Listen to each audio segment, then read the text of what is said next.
ಯಳಂದೂರು ತಾಲೂಕಿನ ವೈಕೆಮೂಳೆ ಗ್ರಾಮದಲ್ಲಿ ಹಲವು ವರ್ಷಗಳಿಂದ ಅರ್ಧಕ್ಕೆ ನಿಂತಿರುವ ಅಂಬೇಡ್ಕರ್ ಸಮುದಾಯ ಭವನ ಕಾಮಗಾರಿ ಇದೀಗ ಮತ್ತೆ ಚರ್ಚೆಗೆ ಕಾರಣವಾಗಿದೆ. ಜಾಗದ ಸಮಸ್ಯೆ ಬಗೆಹರಿಸದಿದ್ದರೆ ಜೂನ್ 15ರಂದು ಯಳಂದೂರಿನಿಂದ ಚಾಮರಾಜನಗರ ಜಿಲ್ಲಾಡಳಿತ ಭವನದವರೆಗೆ 25,000 ಜನರೊಂದಿಗೆ ಬೃಹತ್ ಕಾಲ್ನಡಿಗೆ ಜಾಥಾ ಹಮ್ಮಿಕೊಳ್ಳಲಾಗುವುದು ಎಂದು ಎಎಸ್ಎಸ್ಕೆ ರಾಜ್ಯಾಧ್ಯಕ್ಷ ಕೆಎಂ ಸಂದೇಶ್ ಎಚ್ಚರಿಕೆ ನೀಡಿದ್ದಾರೆ. ಗ್ರಾಮದ ಸರ್ವೆ ನಂಬರ್ 543ರಲ್ಲಿ ಅಂಬೇಡ್ಕರ್ ಭವನ ನಿರ್ಮಾಣಕ್ಕೆ ಸಮಾಜ ಕಲ್ಯಾಣ ಇಲಾಖೆ ಜಾಗ ಗುರುತಿಸಿ 25 ಲಕ್ಷ ರೂಪಾಯಿ ಅನುದಾನ ಬಿಡುಗಡೆ ಮಾಡಿದರೂ ಎರಡು ಕೋಮಿನ ನಡುವಿನ ಗೊಂದಲದಿಂದ ಕಳೆದ 4 ವರ್ಷಗಳಿಂದ ಕಾಮಗಾರಿ ಸ್ಥಗಿತಗೊಂಡಿದೆ ಎಂದು ಆರೋಪಿಸಲಾಗಿದೆ. ಈ ವಿಚಾರವಾಗಿ ಅಧಿಕಾರಿಗಳು ತಕ್ಷಣ ಸರ್ವೆ ನಡೆಸಿ ಸಮಸ್ಯೆ ಬಗೆಹರಿಸಬೇಕು ಎಂದು ಆಗ್ರಹಿಸಿರುವ ಪ್ರತಿಭಟನಾಕಾರರು ಸಮಸ್ಯೆಗೆ ಶೀಘ್ರ ಪರಿಹಾರ ಸಿಗದಿದ್ದರೆ ಬೃಹತ್ ಹೋರಾಟ ಅನಿವಾರ್ಯ ಎಂದು ಎಚ್ಚರಿಸಿದ್ದಾರೆ. ಅಂಬೇಡ್ಕರ್ ಭವನ ಜಾಗ ಅಂದ್ರೆ ಹೋರಾಟ ಮಾಡೋದು ಬೇಡ, ಅವರೇ ಕಂಪೌಂಡ್ ಹಾಕೊಳ್ಳಿ, ಅವ್ರ ಜಾಗಕ್ಕೆ ನಾವು ಹೋಗೋದು ಬೇಡಪ್ಪ ಅಲ್ವಾ. ಇಲ್ಲ ಅವ್ರೇನಾದ್ರೂ ಜಾಗ ಬಿಟ್ಕೊಟ್ಟಿಲ್ಲ ಅಂದ್ರೆ 15ನೇ ತಾರೀಕು ಯಳಂದೂರಿಂದ ಚಾಮರಾಜನಗರ ತನಕ ಕಾಲ್ನಡಿಗೆ ಜಾಥಾ ಬೃಹತ್ ಹೋರಾಟ ನಡೆಸ್ತಾ ಇದೀವಿ. ಇದಕ್ಕೆಲ್ಲ ಗ್ರಾಮಸ್ಥರು ಏನಂತೀರಾ? ಎಲ್ಲ ಬರ್ತೀರಾ? 15ನೇ ತಾರೀಕು ಯಳಂದೂರಿಂದ ಚಾಮರಾಜನಗರ ಜಿಲ್ಲಾಧಿಕಾರಿಗಳ ಕಚೇರಿ ತನಕ ಬೃಹತ್ ಹೋರಾಟ ನಡೀತೈತೆ. ನೀವು ನಾಳೆನೇ ಬೇಕಾದ್ರೆ ಹೋಗಿ ಸರ್ವೆ ಮಾಡಿ ಕಾಂಪೌಂಡ್ ಹಾಕೊಬೋದು ನಿಮ್ಮ ಜಾಗಕ್ಕೆ. ಕೋರ್ಟಲ್ಲಿ ನಡೀತಾ ಇದ್ರು ಸರ್ಕಾರಿ ಅಧಿಕಾರಿಗಳು ಸರ್ಕಾರಿ ಕೆಲಸ ಮಾಡ್ಬೋದು, ಅದು ಕಾನೂನು ಅಲ್ವಾ. ಸರ್ಕಾರಿ ಅಧಿಕಾರಿಗಳು ಅವ್ರ ಕೆಲಸ ಅವ್ರು ಮಾಡ್ಬೋದು. ಕೋರ್ಟಲ್ಲಿ ನಡೀತೈತೆ, ನಾನು ಹೋಗೋದು ಬೇಡ, ನೀವು ಹೋಗೋದು ಬೇಡ, ಅವರೇ ಮಾಡ್ಕೊಳ್ಳಿ ಅಷ್ಟೇ ಅಲ್ವಾ. ಅವರೊಂದು ಬೋರ್ಡ್ ಹಾಕೊಳ್ಳಿ, ಅಲ್ಲಿ ಇದು ಸರ್ಕಾರಿ ಜಾಗ, ಅಂಬೇಡ್ಕರ್ ಭವನದ ಜಾಗ, ಇಲ್ಲಿ ಯಾರು ಬರಬಾರ್ದು ಅಂತ. ಅವಾಗ ನಾವು ಹೋರಾಟ ಮಾಡಲ್ಲ. ಏನಂತೀರಪ್ಪ? ಅವ್ರೇನಾದ್ರೂ ಬಂದು 15ನೇ ತಾರೀಕು ಒಳಗೆ ಮಾಡಿಲ್ಲ ಅಂದ್ರೆ ನಾವು 15ನೇ ತಾರೀಕು ನಮ್ಮ ಕಾಲ್ನಡಿಗೆ ಜಾಥಾ. ನಿಮಗೋಸ್ಕರ ನಾನು 30 ಕಿಲೋಮೀಟರ್ ನಡೀತೀನಿ, ಅಂಬೇಡ್ಕರ್ ಅವ್ರಿಗೋಸ್ಕರ ನೀವು 30 ಕಿಲೋಮೀಟರ್ ನಡೀತೀರಾ?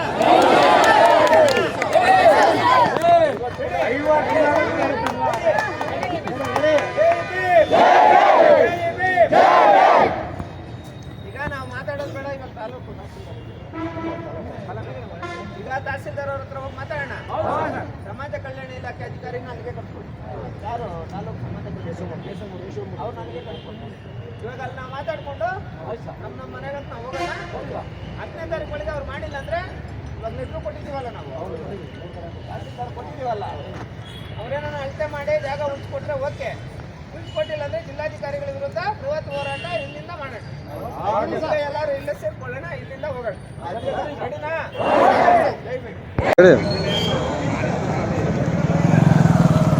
ಹಾಂ ಹಾಂ ಹಾಂ ಕಳಿಸಿ ಸರ್. ಆಟೋ ಹೋಗ್ತಾರಾ? ಹಲೋ ಸರ್, ಸರ್ ಹೇಳಿ ಸರ್.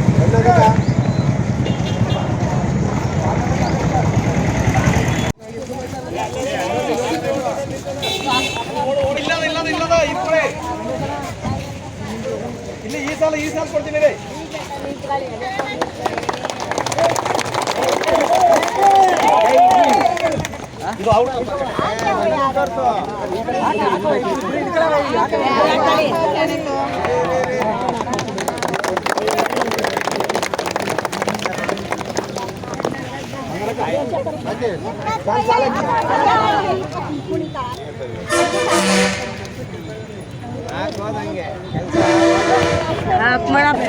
ಇದು ಜಾಸ್ತಿ ಹೋಗ್ಲಿ ನನಗ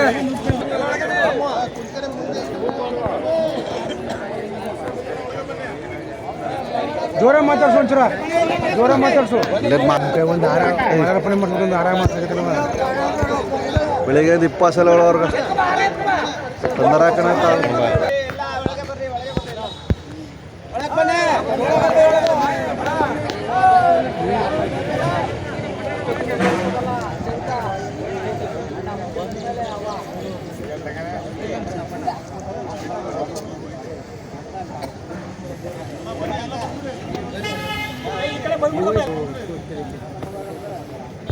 ಇದ್ರೆ ಇವತ್ತೇ ಪತ್ರ ಬರೀರಿ ಇವ್ರಿಗೆ, ನೀವು ಇವರು ಸರ್ವೇರಿಗೆ ದಯವಿಟ್ಟು ಸರ್. ಇಷ್ಟು ಜನ ಸರ್, ಇವಾಗಿರೋದು ಇಷ್ಟೇ ಜನ. ನಾನು ಬರ್ತೀನಿ ಅಂತ ಯಾರಿಗೂ ಗೊತ್ತೇ ಇಲ್ಲ. ರಾತ್ರಿ 12 ಗಂಟೆಯಲ್ಲಿ 144 ಸೆಕ್ಷನ್ ಜಾರಿ ಮಾಡಿದ್ದಾರೆ. ರಾತ್ರಿ 12 ಗಂಟೆಯಲ್ಲಿ ಸಂದೇಶ್ ಬರ್ತಾನೆ ಅಂತ. ಪರವಾಗಿಲ್ಲ, ಪೊಲೀಸ್ ಇಲಾಖೆಗೆ ನಾವು ಗೌರವ ಕೊಡೋಣ. ಇವ್ರ ಕೆಲಸ ಇವ್ರು ಮಾಡಿದಿದ್ರೆ ಇಷ್ಟು ಜನ ಬೀದಿಗೆ ಬರೋ ಅಂಥದ್ದು ಏನಿತ್ತು ಅಲ್ವಾ. ಸರ್ ದಯವಿಟ್ಟು ರಿಕ್ವೆಸ್ಟು ಇವತ್ತೇ ಇವ್ರು ಪತ್ರ ಬರೀರಿ, ನೀವು ಅದನ್ನ ಪುಟಪ್ ಮಾಡಿ ಸರ್ವೆಗೆ ಒಂದು ಡೇಟ್ ಕೊಡಿ ಸರ್ ದಯವಿಟ್ಟು ಅಷ್ಟೇ. ನೀವು ಒಂದು ಡೇಟ್ ಕೊಡ್ತೀರಾ, ಇವ್ರು ಪತ್ರ ಬರೀತಾರೆ, ನಿಮ್ಮ ಜಾಗದ್ದು ನೀವು ಕಾಂಪೌಂಡ್ ಹಾಕೊಬೇಕು, ಅಂಬೇಡ್ಕರ್ ಭವನದ ಜಾಗ. ಇಷ್ಟು ನಮ್ಮ ಒಂದು ಅಂಬಲ್ ರಿಕ್ವೆಸ್ಟು. ಇಷ್ಟು ದೊಡ್ಡದಾಗೋದು ಬೇಡ, ನಾವು ಹೋರಾಟ ಮಾಡೋದು ಬೇಡ, ನಿಮ್ಮ ಜಾಗ ನೀವು ಉಳ್ಸ್ಕೊಳ್ರಿ. ಆಮೇಲೆ ನಾವು ಯಾರೋ ಒಬ್ಬರು ಕೈ ಹಿಡಿದು, ಶಾಸಕರದು ಮತ್ತು ನಾವು ಸಚಿವರದ್ದು ಯಾರ್ದೋ ಒಬ್ರು ಕೈ ಕಾಲು ಹಿಡಿದು ಅಲ್ಲಿ ನಾವು ಅಂಬೇಡ್ಕರ್ ಭವನ ನಿರ್ಮಾಣ ಮಾಡ್ತೀವಿ. ಅವರು ಬಂದಿಲ್ಲ, ನಾವೇ ಎಲ್ಲ ದುಡ್ಡು ಹಾಕೊಂಡು ಅಂಬೇಡ್ಕರ್ ಭವನ ಕಟ್ಟೋಣ, ಆಗ್ಬೋದೇನ್ರಿ? ಇಷ್ಟು ಮಾತ್ರ ಮಾಡಿ ಸರ್. ಇವ್ರು ಬಂದು ನಿಮ್ಗೆ ಇಬ್ಬರಿಗೂ ಕೊಡ್ತಾರೆ ಸರ್. ಇವ್ರ ಕಡೆಯಿಂದ ಪತ್ರ ಬಂದಿದ್ದ ತಕ್ಷಣ ಪುಟಪ್ ಮಾಡಿಸಿ ದಯವಿಟ್ಟು ಒಂದು ಡೇಟ್ ಹಾಕ್ಬಿಡ್ತೀವಿ. ಸರ್ವೇರ್ಗೆ ಹೇಳಿಲ್ಲ ಸರ್, ಯಾಕಂದರೆ ಅದು ತುಂಬ ದೊಡ್ಡ ಇಶ್ಯೂ ಆಗುತ್ತೆ, ಬೇಡ ಒಂದು ಡೇಟ್ ಹಾಕ್ಕೊಡ್ತೀವಿ. ನೀವೆಲ್ಲ ಸಾವಧಾನವಾಗಿ ಆ ಕಡೆ ನಡೀರಿ. ನಡ್ರಿ ಇಲ್ಲ ನೀನು ಇವರೆಲ್ಲರಿಗೂ ಇವರಿಬ್ಬರಿಗೂ